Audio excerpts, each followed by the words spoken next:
回公路上被蛇妖袭击。爷，喝了奴家这杯酒。什么声音？闪开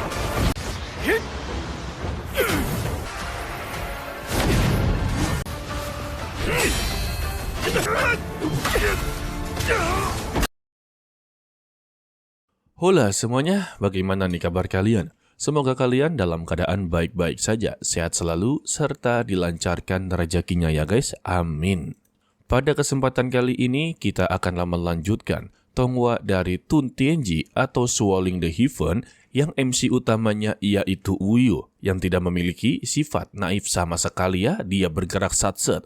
Jadi, yang belum menonton part sebelumnya atau lupa dengan part sebelumnya, kalian boleh tonton dulu ya, linknya ada di deskripsi. Oke lah, kalau begitu langsung saja kita masuk ke dalam ceritanya. Wuyu yang mengunjungi kakaknya, dia langsung membuka topengnya. Hal ini membuat sang kakak langsunglah terkejut dan memeluk tubuhnya dengan mempertanyakan bagaimana dengan keadaannya dan bagaimana bisa dia tetaplah hidup. Wuyu memberitahu alasan dia bisa untuklah hidup ketika dia inginlah diasingkan atau diusir dari kekaisaran, dirinya telah diserang oleh sang siluman ular. Tetapi dirinya diselamatkan oleh Maha Guru dan menjadi murid dari Sekte Pavilion Pedang. Mendengar itu, kakaknya menganggap kalau Wuyu telah mendapati penderitaan yang begitu sangatlah panjang. Namun ya, Wuyu menenangkan kalau dia sama sekali tidaklah menderita. Seluruh seniornya benar-benar begitu baik dan menjaganya di dalam sekte. Dan kali ini dia datang telah mendapati tugas dari sektenya untuklah menjadi pengawas dari kekaisaran. Padahal mah di dalam sekte dia terus-terusan baku hantam ya. Lalu mereka berdua melanjutkan diskusi kalau Ratu Yuanxi dan putranya telah berusaha keras untuklah aliansi pernikahan ini, yang dimana kakak perempuannya ini akanlah dinikahkan dengan putra dari kerajaan ilahi timur. Dan untuk Wuyao atau kakak perempuannya sangatlah yakin dalang dibalik semua ini bukanlah kekaisaran Dongye, melainkan adalah kerajaan ilahi timur yang memiliki beberapa transaksi mencurigakan guys.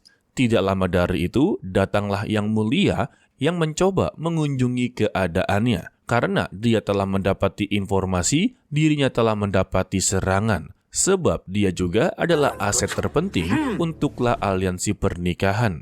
Namun ketika berada di dalam, dia melihat ada sosok dari Sun Doju membuat dia sungguhlah begitu kesal dan menganggap kalau Tuan Putri sedanglah mencoba memenangkan hati dari Sun Doju agarlah dia berada di pihaknya.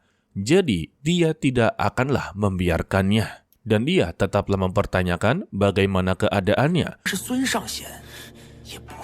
Sebab baru-baru ini dia mendengar ada iblis yang menimbulkan masalah di kota. Dan karena untuk Putri Wuyao sedanglah mendapati masalah, maka dia telah mempersiapkan penempatan 1000 penjaga elit di istananya. Dan semua ini memang ditujukan untuklah keselamatannya guys. Ingat ya, Wuyao adalah aset terpenting dalam aliansi pernikahan. Dan secara tiba-tiba, tubuh dari Wuyao langsunglah ditarik. Dengan dibisikkan, dia sudah mengetahui rencana kecilnya. Jadi, jangan coba-coba untuklah melanjutkannya. Karena untuk orang-orang yang berasal dari kerajaan ilahi timur memiliki ranah yang begitu sangatlah tinggi. Sekelas Sun Doju sama sekali bukanlah tandingan dari mereka. Jadi ya permintaan dari Yang Mulia, janganlah melibatkan Sun Doju dalam semua ini. Karena dengan rencana kecilnya ini bisalah menjadi sebuah malapetaka untuk kerajaan mereka guys. Sontak, Wuyao langsunglah mengiyakannya, membuat Yang Mulia merasa sudahlah menang dalam semua ini dan tertawa terbahak-bahak. Akan tetapi, ketika dia melangkah, dirinya terpeleset dengan kulit pisang, dan semua ini adalah ulah dari Touye. Setelahnya, Wuyao meminta kepada Wuyu untuklah mencari keberadaan dari Zhongwu, karena untuk saat ini,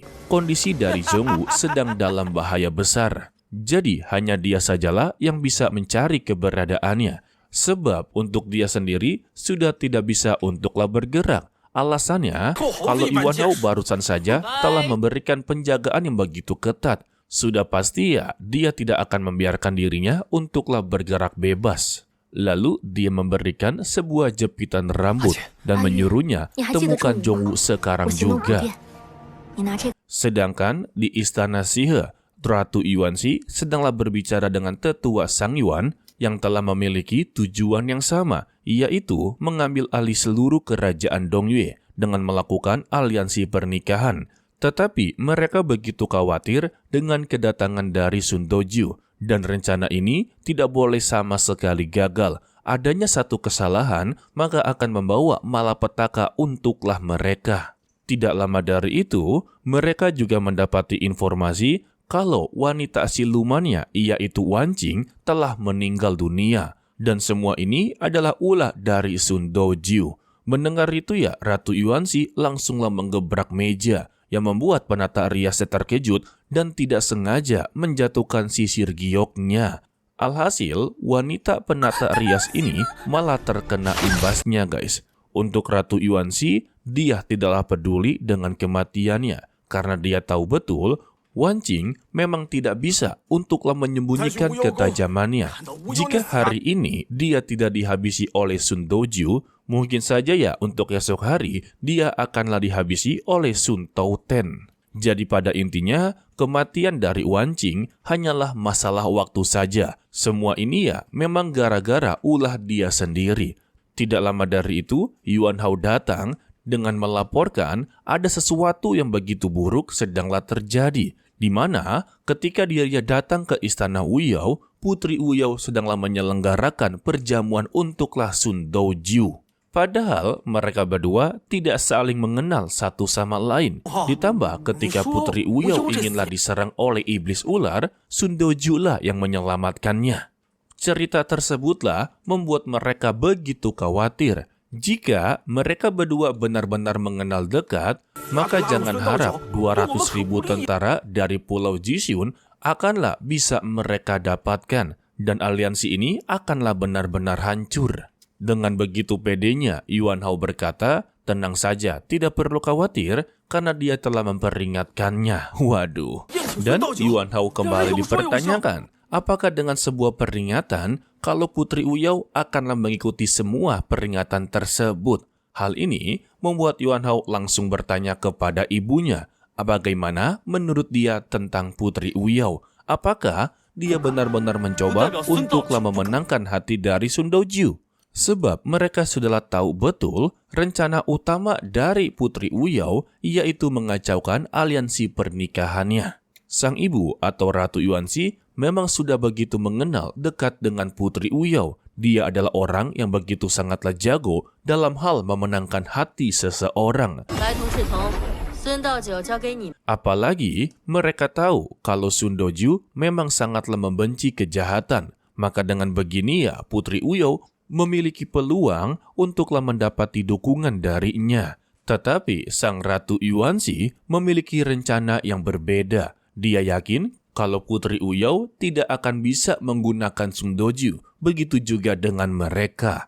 Lalu dua bawahannya, yaitu Chitong dan Baitong, diperintahkan untuklah menghabisi nyawa dari Sun Doju.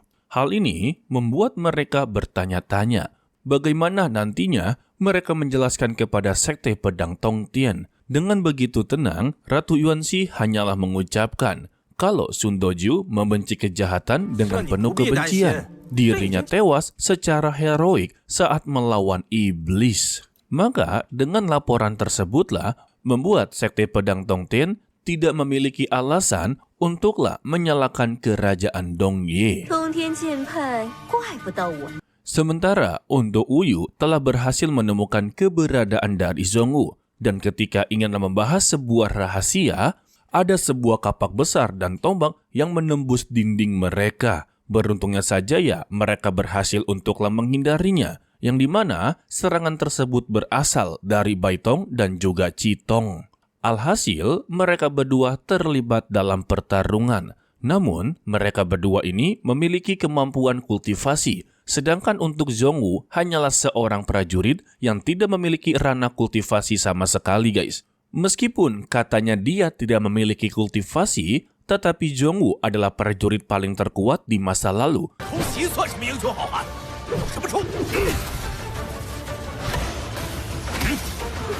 断技术。